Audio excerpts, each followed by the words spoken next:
घर घर में आई दिवाली, घर घर में आई दिवाली, खेतों में छाई हरियाली, खेतों में छाई हरियाली, घर घर में आई दिवाली, माँ भर लाई दूध की थाली, पिया दूध हम रहे मगन, मिल जाएगा धन रतन। खेती उगलेगी जब सोना, खेती उगलेगी जब सोना, घर का भर दे कोना कोना, घर का भर दे कोना कोना, मेरी बहना पहनेगी गहना, मेरी बहना पहनेगी गहना, वो बन जाए सुंदर भवन, मिल जाएगा धन रतन, मिल जाएगा धन रतन। These are some glimpses of Chambal, Marwar and Mewat regions of northern India which appear prosperous today.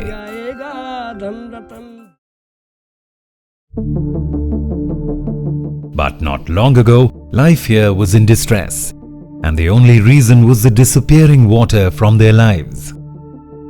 Water is the foundation of life, but when this foundation starts to dry up, survival becomes a constant struggle.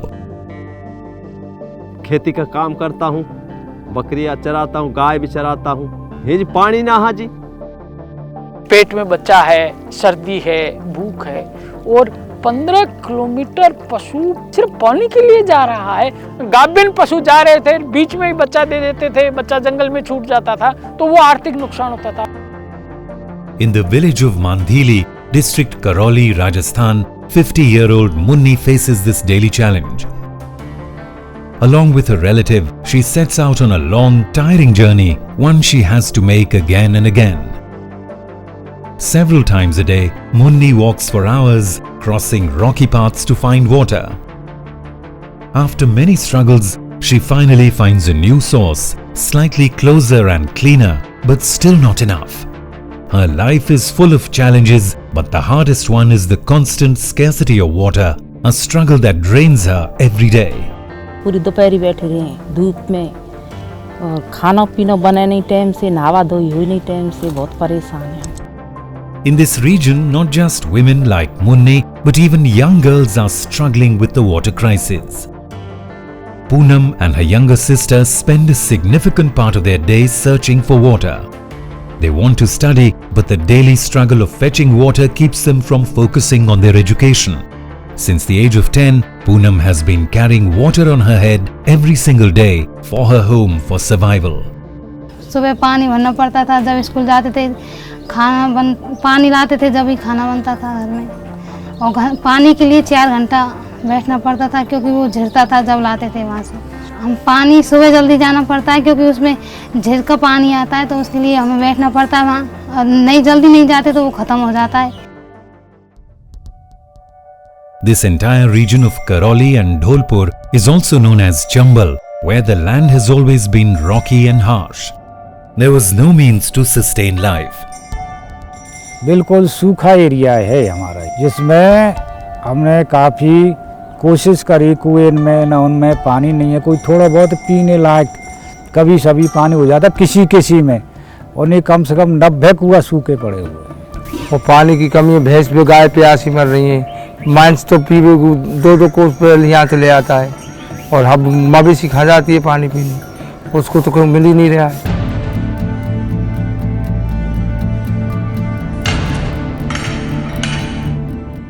Karoli and Dholpur are known for their distinctive red stones.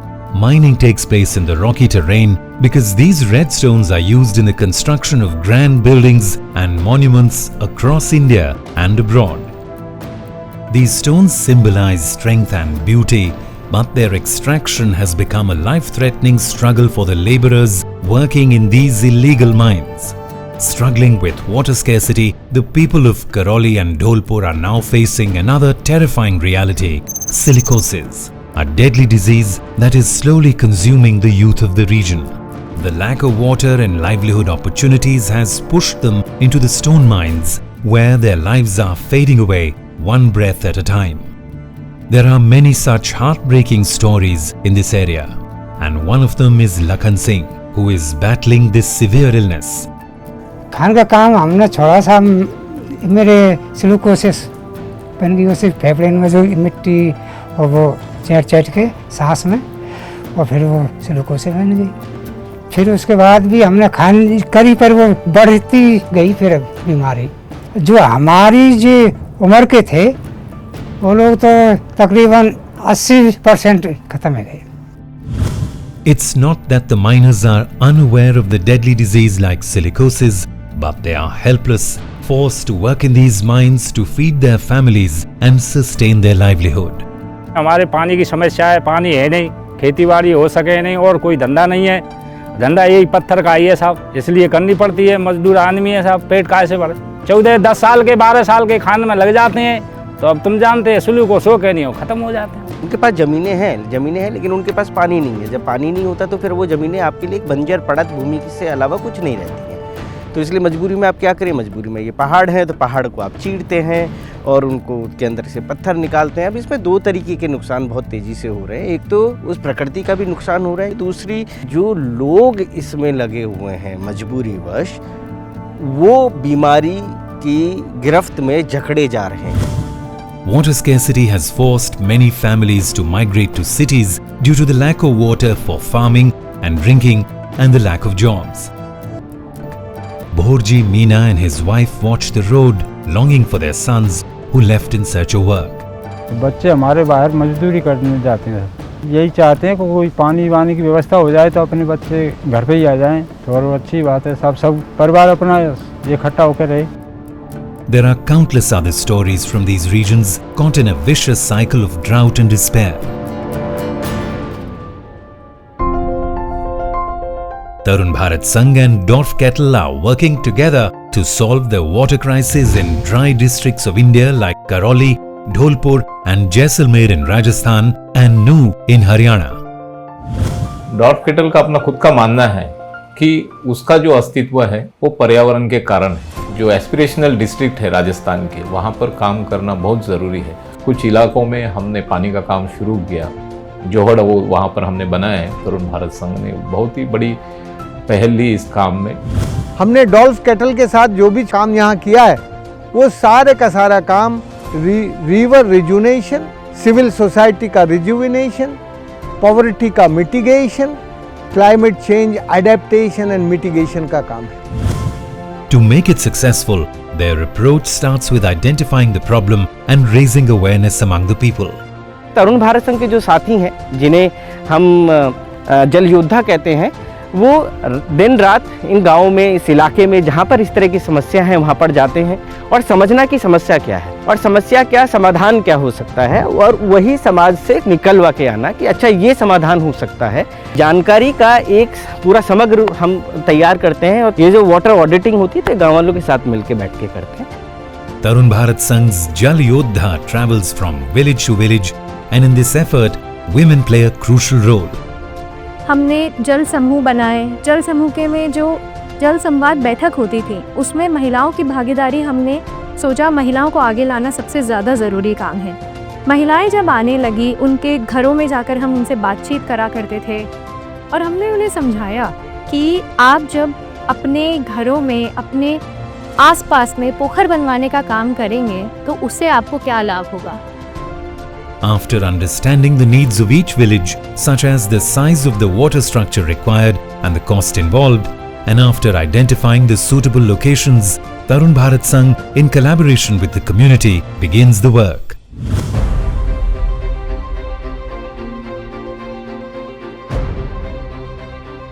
हम चाहते हैं कि ये तालाब एक बार भरने के बाद 3 साल तक भी अकाल आए, बरसात नहीं हो तो भी नहीं सूखे, तो हम 3 साल का कैचमेंट एरिया और उसकी वर्षा के अनुसार उसकी जो है ऊंचाई और ओवरफ्लो सेट करते हैं।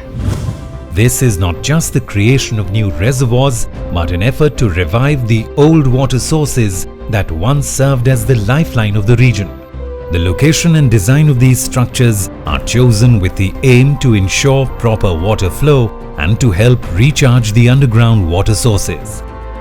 Villagers actively participate in pond construction, contributing through manual labor like digging, placing stones, and cleaning reservoirs. Their collective effort makes these ponds a lifeline for the community and fosters a sense of unity an environmental responsibility. इससे 3 गांवों के लिए फ़ायदा पहुंचेगा। तकरीबन 1500-2000 लोगों के लिए फ़ायदा पहुंचेगा इससे। बारिश होने के बाद जो अपनी खेती है ना, जो बंजर पड़ी है, वो खेती बहाल हो जाएगी अपनी। और जो बाहर लोग काम करने जाते हैं उनको भी यहाँ काम मिलेगा। और हमारे जो पशु हैं उनको भी पानी मिलेगा। तो ये बहुत सारे फ़ायदे मिलेंगे अपने लिए इससे। After days of hard work, the water structures bring new hope to the villagers. These ponds are not just about water storage, but represent a dream for a better life. They believe the rains will fill them, providing water for drinking, irrigation, and livestock. This effort goes beyond water conservation, reviving the community's hopes and aspirations and symbolizing a life free from water scarcity and full of prosperity.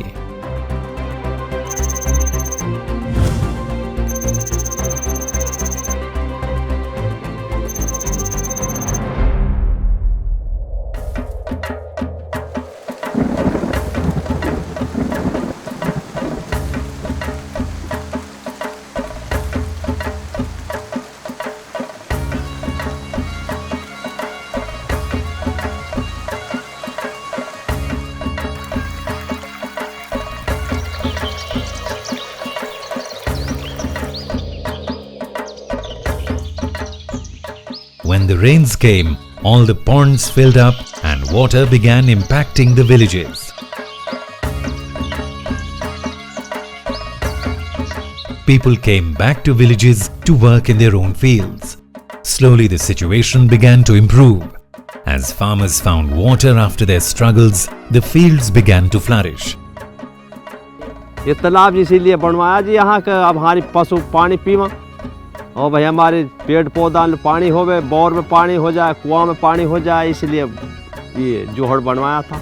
वह हमने कुआं बनाया था, इसमें पानी होगा बहुत, पानी कुछ काफ़ी, बोरिंग में पानी होगा भी आंसू।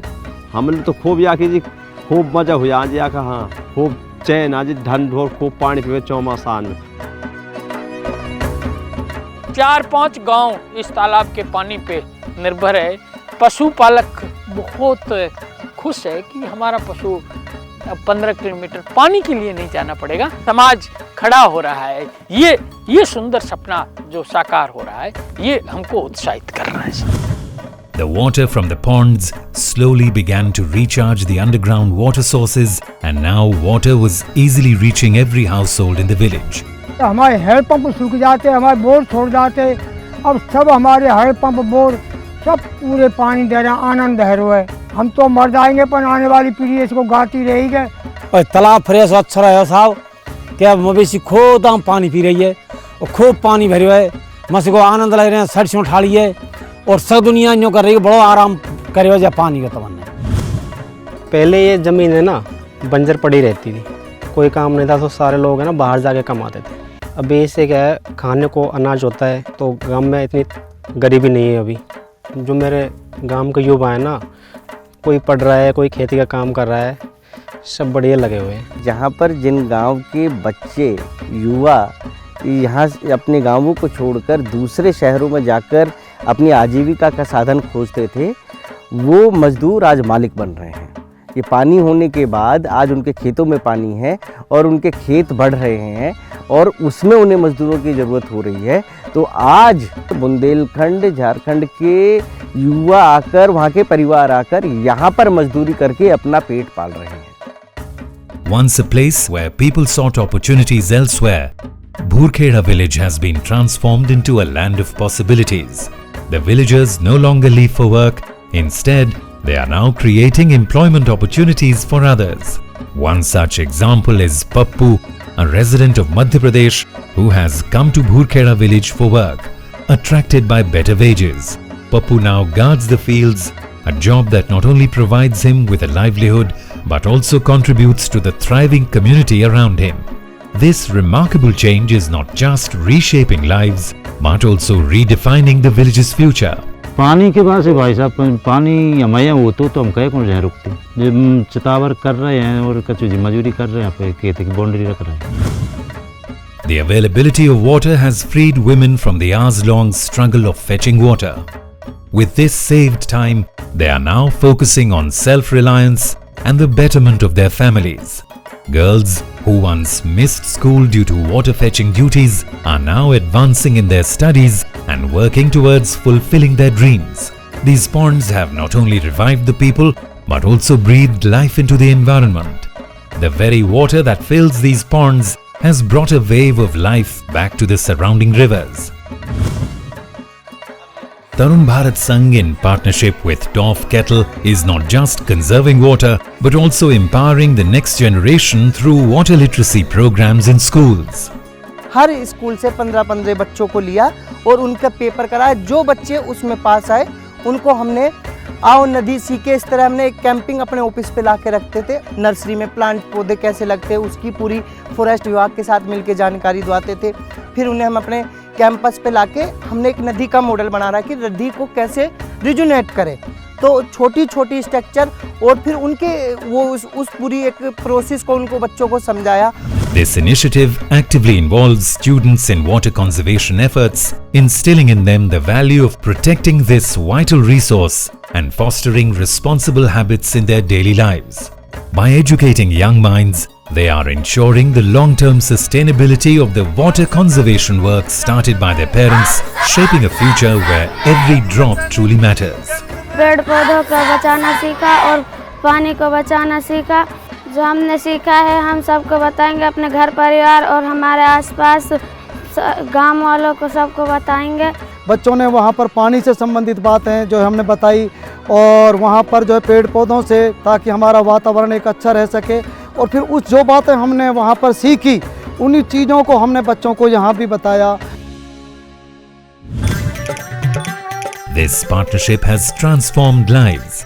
Today, 40 rainwater harvesting structures stand as pillars of hope, providing approximately 10,000 families across 100 villages with an additional 6.5 billion litres of conserved water per year.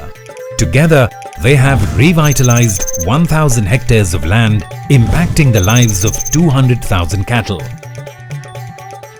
Through Kisan Jagriti Shivir camps, 491 farmers have gained essential knowledge to thrive, while 122 others found inspiration through exposure visits.